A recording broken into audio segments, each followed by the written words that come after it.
What up, boys, and welcome back to yet another video. So in today's video, I want to talk a little bit about gathering, specifically herbalism and mining, because there's a lot of mistakes being made. There's people making 30,000 gold complaining that herbalism and mining is bad, while you could make double that. Like most zones average like 60,000 gold plus right now, and that's because people are missing out on some key things when it comes to herbalism and mining. So I hope that this video will help a lot of you guys out there.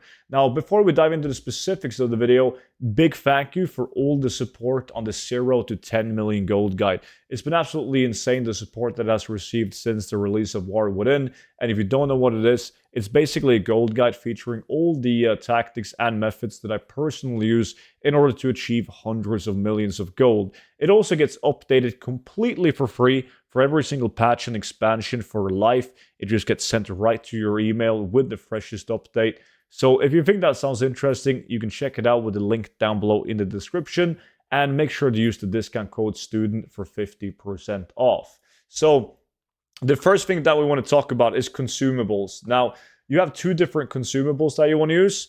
Dark Moon Firewater increases your deftness by 15%, which pretty much just means that you're going to be able to mine and pick up flowers faster, like drastically faster. Definitely get this one. The more important one is this, the Phial of True Sight.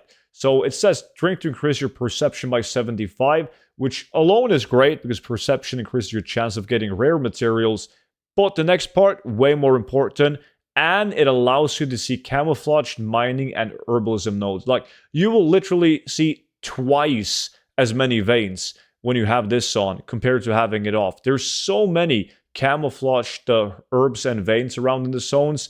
And when I do farming in the open world, it's funny because I can be like on the same route as some of the competition, and I'm going to land to pick up a camouflaged herb, but they just fly past it because they don't have the Phial of True Sight on. So definitely make sure that you have that on. It makes all the difference in the world. Second of all, when we're talking about knowledge points, now, not everyone is going the build that I'm going, which is pretty much like I would go 40 points into core overloading just so I get max regen whenever I mine or pick up a flower. So that's for both herbalism and mining. I maxed that one out. And then I go into plethora or bismuth because I want to get null stones instead of the incompleted null stones. Same thing with herbalism, where I went first with Micro Bloom because I pick up a lot of those, and I want to get the full null lotus and not the ones that have to combine into the full one. But a lot of people go a different spec. But if you're going to go the overloading route, which I'm doing, and if you're going to overload in general, the most common mistake that people do is when they arrive at a vein or a flower and they want to overload it, they just go ahead and click overload, and that sucks. Like, everyone that I've talked to that says overloading sucks, that's the way they're doing it, right? So what you want to do is you want to first mine or pick up the flower. Once you've done that, then you want to click on it. And guess what? Boom. The effect will happen.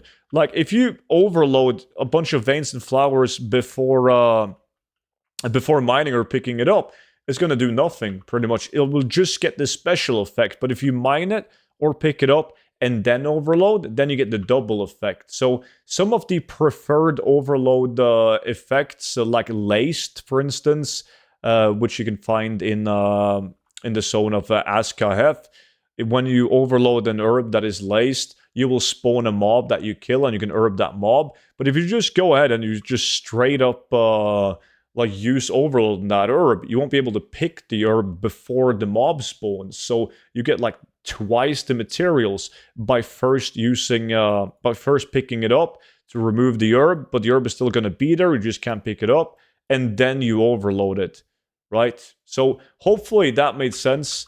Always pick up the herb or mine the vein before you use overload, and that alone should help you guys out to make drastically more gold. So when it comes to what you want to be overloading, it really depends. Like, there's some that are good at any time. Crystallized is good if you find yourself and there's no veins close to your minimap. Then crystallized can be really good because you really just want to pick a bunch of veins as fast as you can. But if that's not the question, like irradiated is good. Irradiated lets you copy herbs. So, for instance, Arator Spear, which has a decent value, you might want to copy those, or you might want to copy the lure drops if they got a good price. You have both the special ones in Askahef that spawns mobs. Like those are also quite good. Spore Fused is quite good. And even something that people hate with like the ease mining, if you have a lot of deafness and you land on top of the vein, mine it, then overload it, and you just mine as many chunks of ore as you can before you go away, before you literally die, then those are quite good as well. So like the most important thing is always mine an herb and then you overload. So that together with Darkmoon Firewater and File of True Sight, so you can actually see these camouflaged veins and herbs, and you guys will make drastically more gold. Now, if you want to see more videos like this one, you can see them already now on the VIP Discord, which is pretty much like a Patreon, but everything happens on the Discord server. So you get to watch all my YouTube videos before they go public on YouTube, but you also get access to exclusive content in forms of gold farms, investments, spreadsheets, and much more. So you can find that linked with the gold guide down below in the description. And with that being said, I appreciate you guys watching, and I will see you all back in at the next video. But until then, bye bye.